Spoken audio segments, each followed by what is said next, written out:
I'm writing this just a week after the devastating floods in Texas. Floods that swept away hundreds of lives and forever changed the communities they touched. As often happens, the sermon at church that Sunday felt perfectly timed, as it was a retelling of the Good Samaritan. In this parable, Jesus answers a wealthy man's question about how to inherit eternal life. He tells the story of a traveler who's been beaten, robbed, and left half dead along the roadside. Two men, both respected religious figures, see the injured traveler but pass him by. Adding insult to the man's injuries, they cross to the other side of the road to continue on with their day. Then comes a Samaritan, a man that any listener from Judea would have regarded as an other. The Samaritans were a people of mixed ancestry, descendants of Israelites who had intermarried with foreigners after the Assyrian conquest centuries earlier. Pat McCloskey, a Franciscan friar, helps us understand just how deep that animosity ran. He writes, "Imagine the hatred between Serbs and Muslims in modern Bosnia, the anger between Catholics and Protestants in Northern Ireland, or the feuding between street gangs in Los Angeles or New York, and you have some idea of the feeling and its causes between Jews and Samaritans in the time of Jesus. And yet it's the Samaritan, the one everyone expected to turn away, who stops. He tends to the man's wounds, pays for his care, and makes sure that he'll survive. When Jesus finishes the story, he asks a simple question. Which of these three was a good neighbor to the man who fell among thieves? Pro-immigration advocates are having a hard time in 2025. America, a nation that formally separates church and state, still turns instinctively to Christianity for its moral compass. And yet our policies often bend that faith to serve other ends. Donald Trump, the self-proclaimed champion of the religious right, regularly invokes Christianity, even while admitting he's never asked God for forgiveness and once referred to the Eucharist as his little cracker. His first presidential term was defined by the border wall. His second, it seems, will be remembered for mass deportations of both undocumented and legal immigrants. Already this year, Marines have been deployed to Los Angeles. Masked ICE agents have drawn comparisons to the Gestapo, and in Florida, a new detention center dubbed Alligator Alcatraz has opened to hold detainees awaiting removal. While anyone with questionable status can be targeted, the focus has fallen hardest on Latin American migrants, particularly Mexicans, Venezuelans, Hondurans, and Nicaraguans. One of those caught up in the net was Narcisco Barranco. Barranco was working as a landscaper in Los Angeles when ICE agents surrounded him. Video shows masked officers tackling and beating the 48-year-old before hauling him away. He spent 20 days in federal detention. I myself have done nothing to earn my citizenship. That was given to me, a birthright of geography. I'm hardworking, law-abiding, and pay my taxes. But that's not what makes me an American. It's just what I do. Barranco, though? He's done far more than I have. He married an American citizen. He raised 3 sons who all became U.S. Marines, 2 active duty, 1 a veteran. Clearly, he instilled in his children a deep love for this country. And yet, despite having no criminal record, Barranco still found himself on the wrong side of this administration. Unfortunately, there are thousands of stories like this. Men, women, and children swept up in the deportation frenzy of Trump's second term. But the story I want to end on isn't about who America cast out. It's about who came to America to help. After the floods in Texas, while our government was building walls and spreading fear, Mexico sent search and rescue teams to help us recover. Despite the barriers, despite the talk of 65 million meals for alligators, despite a 30% tariff that gutted the very trade deal Trump once bragged about, Mexico came to our aid. So I'll ask again, which one was the good neighbor?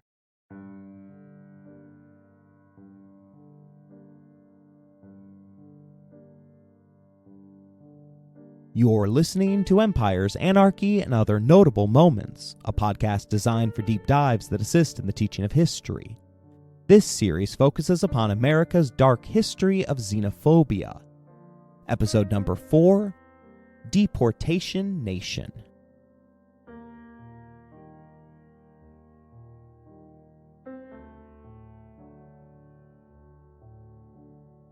Racism, more than its cousin xenophobia, saved Mexico from America. When President Polk sent U.S. troops into disputed territory, he ignited a war meant to seize the land he had first tried to buy. The conflict succeeded beyond anyone's expectations, but that victory collided with a 19th century fear known as race suicide. That ugly concept came from thinkers like American eugenist Robert A. Ross, who warned that intermarriage and immigration from inferior races would dilute the white population until it vanished altogether. Enter John C. Calhoun, the South's leading defender of slavery and white supremacy.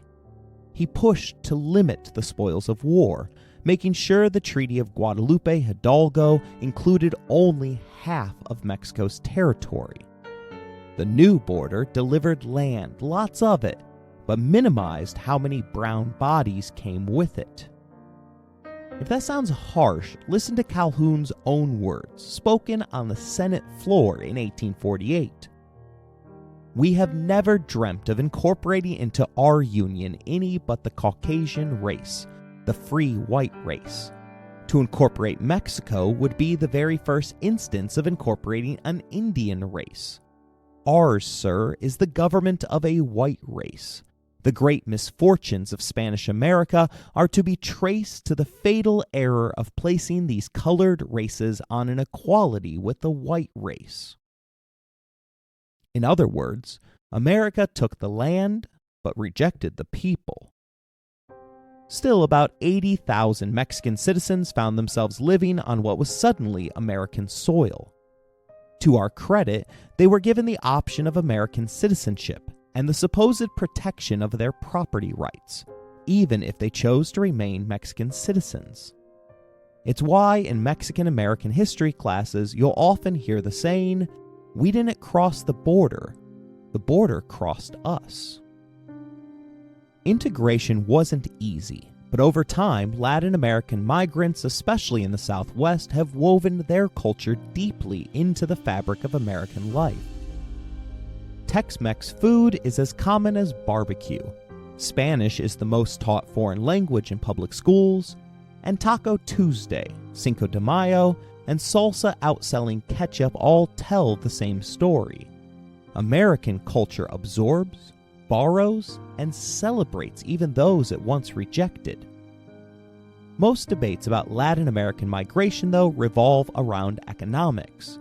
And here's where things get messy. As a long-time debate coach, I can't stand double talk, when someone argues two contradictory things at once, hoping that one of the two arguments will stick. But that's exactly what happens with Latin American migrants.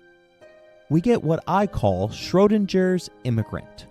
Somehow hardworking enough to steal all of our jobs, yet lazy enough to live off welfare. It's nonsense, but it's powerful nonsense. That contradiction fueled Donald Trump's 2024 campaign. Calling the border an invasion, he claimed a mandate for mass deportations, leaving advocates shouting into the wind. Both sides accuse the other of politicizing a tragedy. But it isn't politicizing a disaster if the disaster is political. Historian Juan Gonzalez reminds us that U.S. economic and political domination over Latin America has always been and continues to be the underlying reason for the massive Latino presence here. Quite simply, our vast Latino population is the unintended harvest of the U.S. empire. In country after country, generation after generation, Washington's penchant for intervention policies, both military, economic, and political, have profoundly shaped the migratory currents that brought tens of millions of Latinos to the U.S. The Latino migrant flows were directly connected to the growth of the U.S. empire and responded closely to its needs, whether it was the political need to stabilize a neighboring country, to accept its refugees as a means of accomplishing a broader foreign policy objective, or an economic need, such as satisfying the labor demands of particular U.S. industries. In simpler terms, America created both the push and pull factors driving Latin American migration. We've destabilized governments, opened markets, and then act shocked when people come north seeking safety or opportunity. If that's an invasion, then it's one we engineered ourselves. The answers to our current crisis aren't new. They're historical. We've been here before.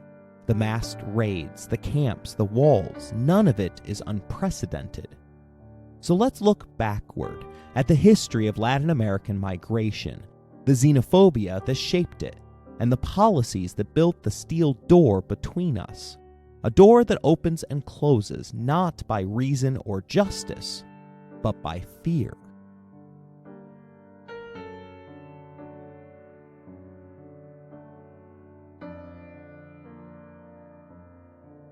Actor John Leguizamo, while promoting his show Leguizamo Does America, reminded audience that the first European language spoken in America was not English, but Spanish. He states, "We've been here since 1492, and to see that we're being rounded up again for the fourth time in this country, it's incredible." The first of those roundups came during the Great Depression, a period when, as historian Erica Lee notes, Mexicans were targeted for mass deportation like no other group. It wasn't their fault, but with record unemployment, Americans were desperate for someone to blame. Mexicans made up only 1% of the U.S. population, yet nearly half, 46% of all deportees during the Depression were Mexican. The irony? Many had been invited here. U.S. employers actively recruited Mexican workers for jobs no one else wanted. Racist pseudoscience even worked in their favor. One boss claimed Mexicans were fitted by natural environment to withstand our climatic conditions and perform physically demanding work. Another praised their unique crouching and bending habits, supposedly suiting them for agriculture. Years later, comedian Stephen Colbert tested that myth for a bit on his show, picking beans and packing corn alongside migrant workers. He testified to Congress afterwards, stating, "I started my workday with preconceived notions of migrant labor, but after working with these men and women, picking beans, packing corn for hours on end, side by side in the unforgiving sun, I have to say, and I do mean this sincerely, please don't make me do this again. It is really, really hard." Colbert's punchline captured a hard truth. The work is brutal, and few Americans want to do it. The Baker Institute puts that in perspective, writing that agricultural jobs tend to be physically demanding, pose risks such as pesticide exposure, are often in remote areas, and do not offer a career ladder. Even in periods of high unemployment, American-born workers do not view agricultural work as viable. Yet economic and population growth have increased demands for fresh produce. In this context, immigrants play a vital role in keeping the agricultural sector working. Today, foreign workers, both documented and undocumented, play a disproportionate role in ensuring a reliable supply of food for American households. Before the Depression, Many of these workers were follow-the-crop migrants, moving from state to state as the seasons changed. Americans, by contrast, wanted stable, year-round jobs. This mobility fed two familiar xenophobic myths: that migrants were transient criminals, and that they took local jobs without putting down roots. Ironically, today's immigration policies have mostly ended that mobility. The USDA reports that 83% of hired crop workers now stay in one location, and only 4% follow the crops, as the threat of deportation has made travel too risky. The system worked until the Depression, and as always, economic crises fuel xenophobia. Mexican workers had built California's fruit and vegetable industries, but by 1930, Congress had slashed annual Mexican immigration from 62,000 to just 2,457. Cutting off European and Asian immigration was simple. You just controlled the ports. The southern border, though, stretched nearly 2,000 miles. To cross it all on foot would take over 100 days of walking 8 hours a day at a brisk pace. Stopping cars or small groups became nearly impossible. Even the libertarian Cato Institute admits that the much-hyped wall was a failure.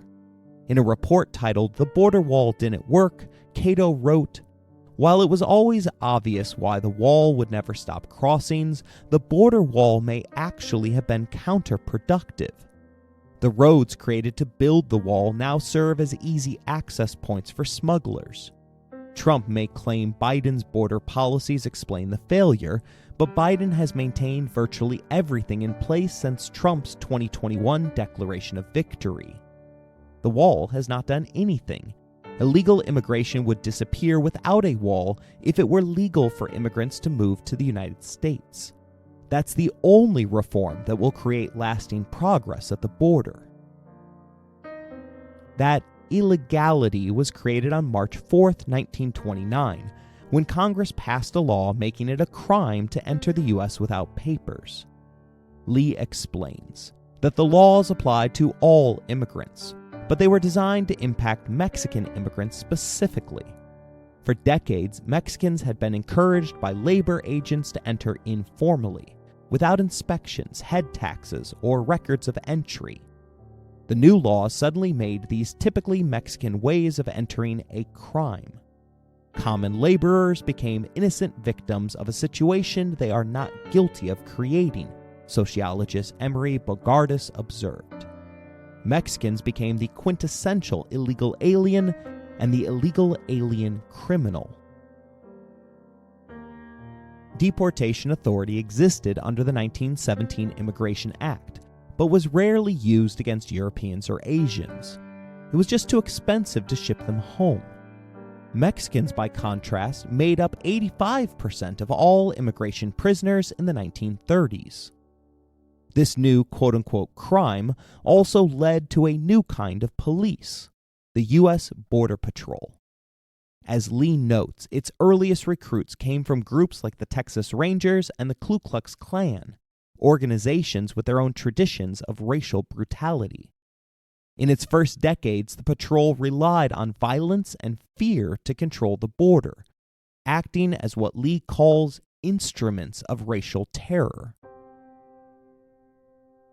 As the Depression deepened, local governments passed nativist laws banning the hiring of non-citizens. Many Mexicans left voluntarily, but not fast enough for Washington. Herbert Hoover's Labor Secretary, William Doak, created a dragnet meant to terrify others into leaving. He even proposed sending federal agents to Los Angeles to create what he called a psychological gesture, a show of force that would scare many thousand alien deportables. This campaign became known as repatriation, and in their zeal, authorities didn't bother distinguishing citizens from non-citizens. California Congressman Joseph Dunn later estimated that 60% of those expelled were actually American citizens, many born in the United States. Journalist Becky Little, writing for the History Channel, describes the raids for us, writing that the raids tore apart families and communities, leaving lasting trauma for Mexican Americans who remained. They were carried out with little or no due process. Local officers arrested people in public places and loaded them onto trucks, buses, or trains bound for Mexico, regardless of whether they were documented immigrants or native-born citizens. It was, she writes, the 1930s equivalent of raiding the Home Depot parking lot. Repatriation slowed in 1934 as the economy recovered. President Franklin Roosevelt still excluded foreign laborers from most New Deal programs, but he stopped short of mass deportations, fearing it would punish entire families. On the local level, though, the purges continued, this time under a new excuse, that Mexicans were a public charge. In Los Angeles, relief workers were told to lie to families, claiming all aid would be cut off unless they volunteered to go back. One Chamber of Commerce member later admitted that Mexicans were being forced out through coercion or actual starvation. To make it more efficient, California struck a deal with railroad companies on both sides of the border. $14.70 per adult, half that for children. Lee adds that negotiators even discussed lowering the price if they could ship 200 people at once. Whenever government policy creates winners and losers, it's worth asking, who profits? In the 1930s, it was the railroads. Today, it's private prison corporations. The nonprofit outlet Truth Out reports that two multi-billion-dollar companies stand to earn millions under Trump's renewed deportation push. ICE contracts make up 43% and 30% of their revenue, and their stock prices jumped more than a third the day after Trump's re-election. GEO Group's executive chairman George Soley called it an unprecedented opportunity in his call to shareholders. Hidden inside the Depression-era repatriation law was another cruel detail, as it made re-entry illegal, even for U.S.-born children. Lee writes that the repatriation program's effective de-Americanization of an entire generation was not lost on observers. The Los Angeles Chamber of Commerce admitted that this means that something like 60% of these children are American citizens, without very much hope of ever coming back into the United States. Historians estimate that during the Depression, a third of Los Angeles' Mexican origin community was expelled or coerced into leaving.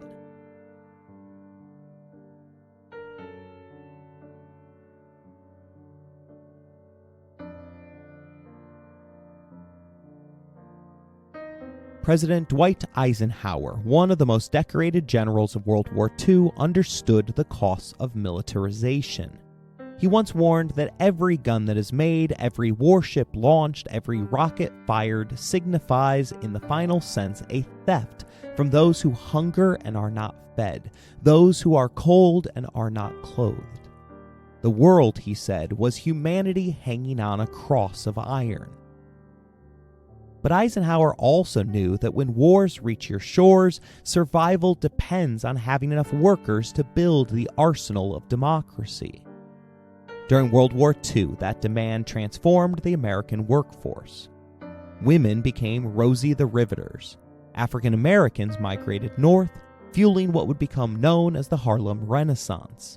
And from the South came hundreds of thousands of Mexican laborers, ensuring American troops were well fed and supplied as they fought fascism abroad. It was called the Bracero Program, a temporary 1942 labor agreement between the United States and Mexico that lasted more than 2 decades and brought in over 4.6 million Mexican farm workers. On paper, it was a partnership of necessity and goodwill. Mexican laborers would receive fair wages, housing, and medical care in exchange for keeping America's food supply and railways running during wartime. It was sold as hemispheric solidarity, two nations united against a common enemy. And in part, it worked. Mexican laborers picked cotton in Texas, harvested vegetables in California, and laid railroad tracks across the Midwest. They helped sustain both soldiers and civilians. Some earned more money than they could ever back at home, and a few built long-term lives in the U.S. But behind the official promises lay a harsher reality. Wages were routinely stolen. Housing conditions were disgusting. Medical care was inconsistent or non-existent. Before even reaching the fields, the Mexican farm workers were stripped, deloused, and sprayed with DDT, processed like livestock. Their temporary contracts left them vulnerable to exploitation, with little recourse against abusive employers. Speak up, and you risk deportation. Meanwhile, domestic farm workers, many of them Mexican Americans who had been here for generations, were forced into a race to the bottom, competing with the new workers for lower pay. What began as an emergency wartime measure hardened into a system of dependence, one where American agriculture relied on cheap, disposable labor to thrive. By the early 1950s, the contradictions were impossible to ignore. Corruption and abuse within the Brochero program led many workers to bypass it entirely, entering the U.S. without papers instead. Employers often preferred hiring undocumented migrants. They were cheaper, more vulnerable, and easier to control. Under mounting pressure from labor unions, nativists, and politicians in the Southwest, Eisenhower responded the way a general might, with an operation. In 1954, he launched Operation Wetback, a mass deportation campaign led by General Joseph Swing, head of the Immigration and Naturalization Service. The very name, a racial slur, revealed the dehumanizing logic of the project. Immigration agents conducted raids, roadblocks, and sweeps across cities and farms. Thousands were detained, including U.S. citizens of Mexican descent. By the end, more than 1 million people had been deported, many dumped deep into the Mexican interior with no food, water, or way home. Families were torn apart. Some died of exposure in the desert. Newspapers hailed the operation as a triumph of law and order. Eisenhower declared the border secure. But it didn't last. Within months, many returned. The labor demand hadn't gone away, and neither had the poverty that pushed them north. The United States needed these workers. It just didn't want to see them. Operation Wetback didn't fix the system. It only exposed it.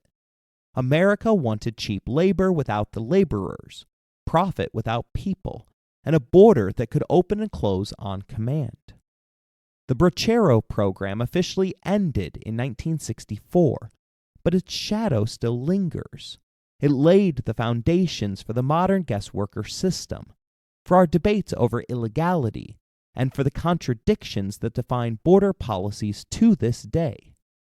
Because at the heart of all of this lies a question we still haven't answered. Do we want the people who pick our food, build our homes, and sustain our economy? Or do we only want their cheap labor? At the heart of this history is the same question asked in the old parable. When we meet our neighbor on the road, tired, sunburned, and bent from the labor that feeds us, will we pass by, or will we finally stop? Because after all these years, from the Brochero camps to the border wall, the question hasn't changed. How long can a nation call itself good if it refuses to be a good neighbor?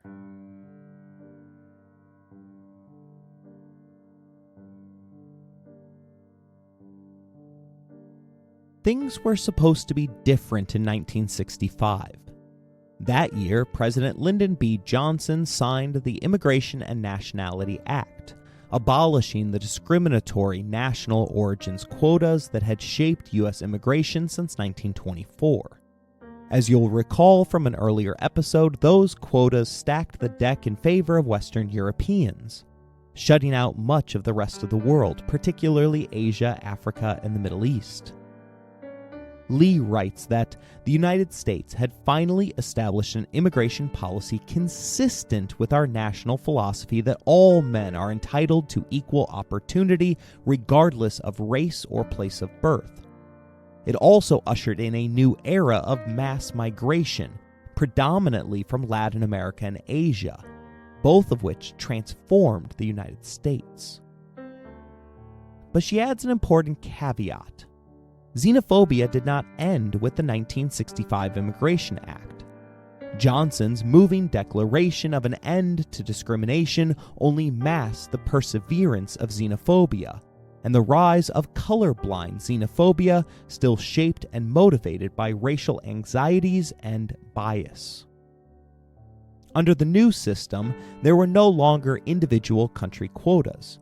Instead, there was a global cap, and no single nation could make up more than 20% of total immigrants in a given year. That meant countries with low demand, like Belgium, would never hit their ceiling. But high-demand nations, Mexico, India, China, quickly faced decades-long waiting lists. The result? A complete rewrite of America's immigration story. As post-war Europe prospered and the Iron Curtain froze migration from the East, far fewer Europeans came. Meanwhile, economic hardship in Latin America and Asia drove migration in the opposite direction. Between 1981 and 1990, 85% of all legal immigrants came from those regions. Politicians quickly saw an opportunity. Lee notes that critics of the Johnson bill subtly connected immigration to America's existing race problems with African Americans and other minorities. Southern Democrats and their conservative allies fed into fears of black and brown immigrants flooding into the country and displacing whites. The American Coalition of Patriotic Societies even warned that the law was a Trojan horse at our gates, from whose dark bowels can emerge into our midst 1 million alien misfits a year. Two competing visions of America emerged. On one side, multiculturalists reframed the nation's story, shifting the mythos from Plymouth Rock to Ellis Island. America, they said, was the world's greatest experiment, a multicultural democracy where anyone could rise through grit and determination. The other side painted migrants as invaders, job thieves, criminals, cultural outsiders. Even as Latinos and Asians made up a growing share of legal immigration, Mexicans became the central focus of a smear campaign in the decades that followed. By the late 20th century, overt racial slurs had fallen out of favor, but a new target took their place: illegal immigrants. From the 1980s onward, that term became almost synonymous with Mexicans. Erica Lee reveals that between 1965 and 1995, leading U.S. newspapers increasingly paired the words undocumented, illegal, or unauthorized with Mexico or Mexican immigrants, as well as with words such as crisis, flood, or invasion. And that's where psychology takes the wheel. When media outlets, politicians, and pundits repeat the same pairings, Mexican and illegal, immigrant and crisis, our brains start to link them automatically. Psychologists call this associative networking. It's why hearing peanut butter makes you think jelly. Repetition fuses ideas, even when they don't belong together. And that's how implicit bias takes root, not through malice, but through repetition. People may not realize they've absorbed those associations, but they react to them all the same. Over time, these shortcuts form the foundation of stereotypes, mental habits that reduce millions of unique individuals into one flat, oversimplified caricature. Even neutral words, when paired with negative ones, start to carry the same weight. This is causal embedding, the idea that language doesn't just describe reality, but shapes it. If immigrant is constantly surrounded by words like problem, drain, or threat, that framing eventually becomes instinct. That's the power of narrative, and it's also the danger. Many Americans believed they were simply responding to facts. In truth, they were reacting to decades of framing, headlines and sound bites that rewired public perception click by click, story by story. And once those mental pathways are built, they're incredibly hard to undo, especially in a world where modern media keeps us locked in separate echo chambers. The roots of this divide aren't new, but they've grown deeper over the past few decades. In the late 20th century, the rise of 24-hour cable news changed everything. Before the 1980s, most Americans got their news from the same three nightly broadcasts: CBS, NBC, and ABC. While imperfect, they largely shared the same facts, the same frame of reference. But with CNN in 1980 and later Fox News and MSNBC in 1996, news became a constant presence, and more importantly, a product that had to sell attention around the clock. Sensationalism became survival. News wasn't just reported, it was performed. Networks realized that loyalty didn't come from neutrality, it came from taking sides. Audiences self-sorted into ideological tribes. Then came the internet and the paywall. Quality journalism moved behind subscriptions, while cheap, emotional, and often false content flourished on social media. Misinformation was free, addictive, and profitable. And social media made everything worse. Platforms like Facebook, YouTube, X, and TikTok run on algorithms built to keep you scrolling. These systems learned that what drives engagement isn't balance, it's outrage. Posts that confirm your worldview or attack another group spread fastest. And each time you engage, the algorithm feeds you more of it. That's how we got trapped in algorithmic echo chambers, personalized worlds where our biases are constantly reinforced and empathy for others slowly erodes. History tells us this kind of polarization has consequences. In earlier eras, from the Civil War to the Red Scare, extreme division made it easier to justify the suppression or deportation of outsiders.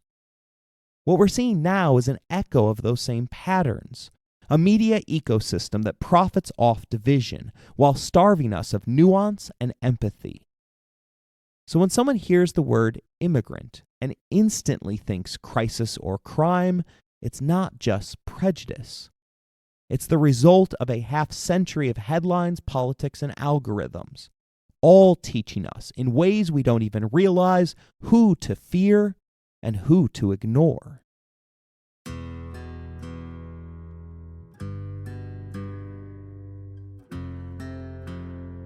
There are two iron laws of immigration. First, supply and demand in the labor market will largely determine the flow of migrants.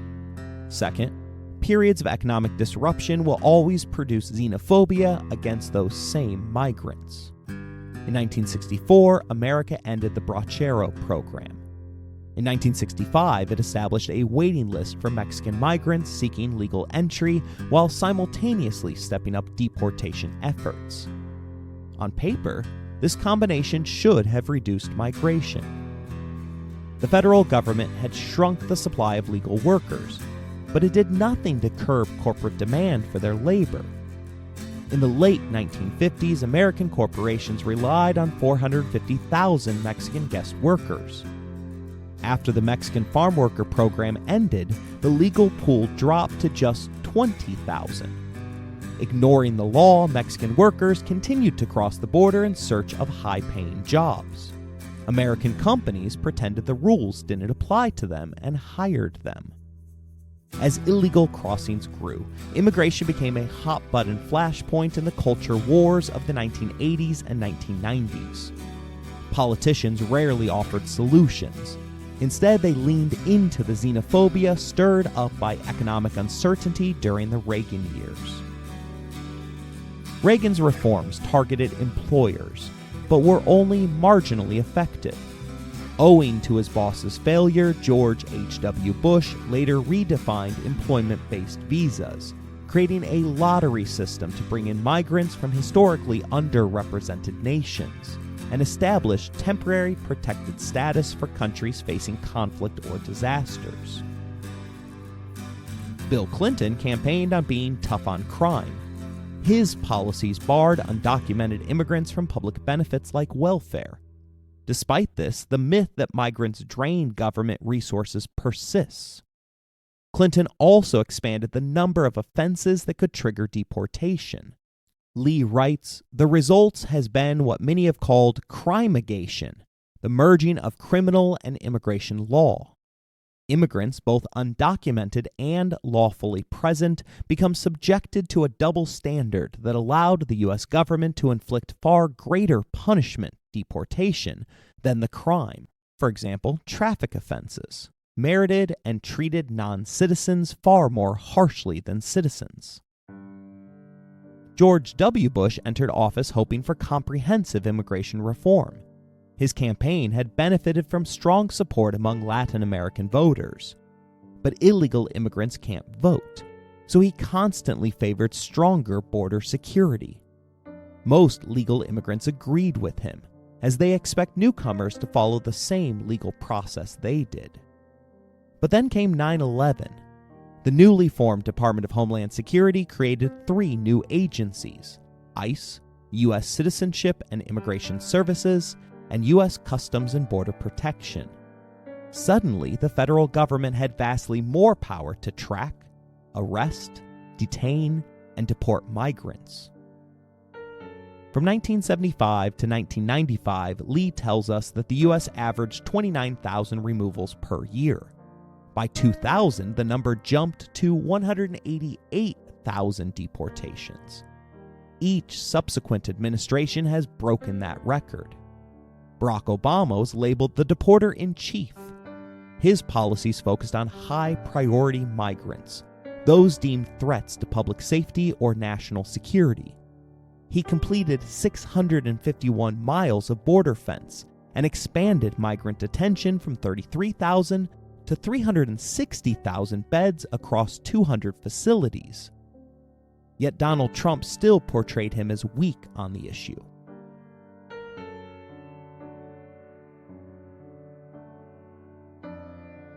Lee tells us that by the time Donald Trump was running for president in 2015, the idea that Mexican immigration constituted an invasion of criminals who threatened the country had been well established and even normalized.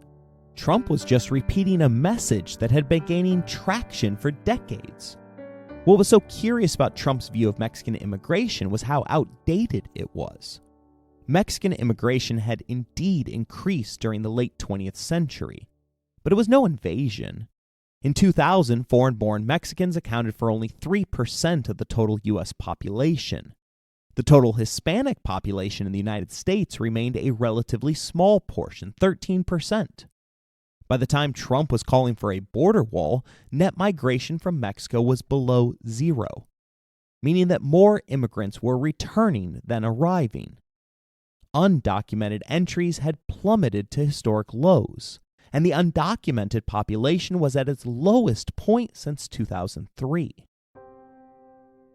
Trump's crackdown may seem unprecedented, but history has echoes. Deporting migrants to countries they have no ties isn't new. During Japanese internment, the U.S. collaborated with Peru to send Japanese Peruvian citizens to American camps, with no due process. History shows these harsh measures don't solve migration. Decades of enforcement haven't reduced crossings. Instead, they push migrants underground into risky networks and away from integration. The American Immigration Council writes that rather than making a substantial investment into building a better system, past presidential administrations have repeatedly relied on aggressive enforcement and deterrence-based policies. The failure is manifest. No one believes the problem has been solved or even alleviated. A sustainable solution requires rethinking migration. Ironically, the only sure way to reduce immigration is to crash the American economy. Migration from Mexico dropped during the 2000s, when the Great Recession was paired with a strong Mexican economy. But deliberately weakening your own economy is self-defeating. A smarter approach is regional partnership. NAFTA and its replacement, the USMCA, show how trade can create both winners and losers. While politicians often frame U.S. auto production as lost jobs, consumers benefited from cheaper cars. Agriculture also seems a winner, but Lee notes that American agricultural companies flooded Mexican markets with corn and other grains. Unable to compete, 2 million Mexican farmers and farm workers were forced out of agriculture. They migrated first to large cities in Mexico, then to the United States, seeking economic survival. The solution isn't simple, but it also isn't impossible. The first step is dispelling myths about Latin American migration. Actor John Leguizamo puts it plainly. I'm going across America looking for Latin exceptionalism, Latin innovation, Latin genius, celebrating all the things we brought to this country that we get no credit for, that were ignored and erased. America needs to show up for that story. Immigration isn't just about laws or borders, it's about stories. For too long, migration has been framed through fear. Research now confirms what artists and educators have long known. How we talk about migrants matter. Words like invasion, flood, or crisis prime fear. Stories centering human beings, their dreams, struggles, contributions, foster empathy. Reframing immigration through personal stories works. Studies show audiences are more likely to empathize and support inclusive policies when they hear first-hand accounts. Narratives that emphasize shared values and aspirations have measurable impact. This is happening now in Leguizamo's work in community theater, social media campaigns, and oral history projects. Rewriting the migrant story from fear to belonging is thankfully underway.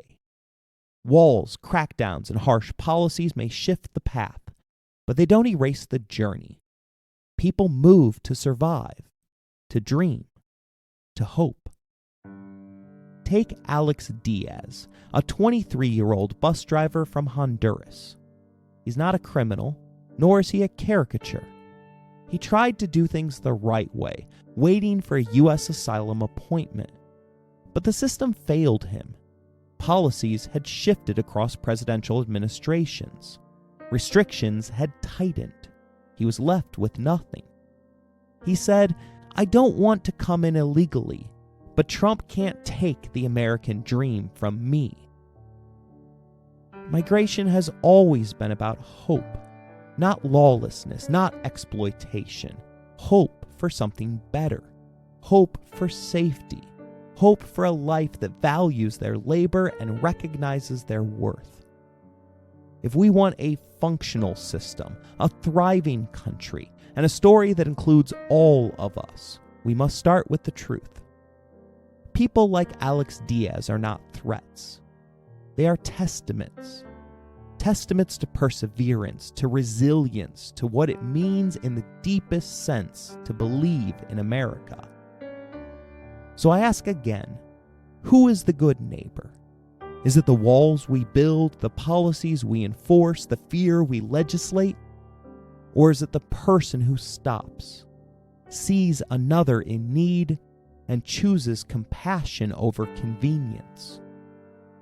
The story of migration remains the story of our humanity. I hope you enjoyed today's episode. If you want to interact with the show, you can email us at resourcesbylowery@gmail.com or find us on Bluesky beneath the handle EmpiresPod. If you would like to financially support the show, please look in the description for more information. As always, thank you for listening, rating the show, and spreading the word.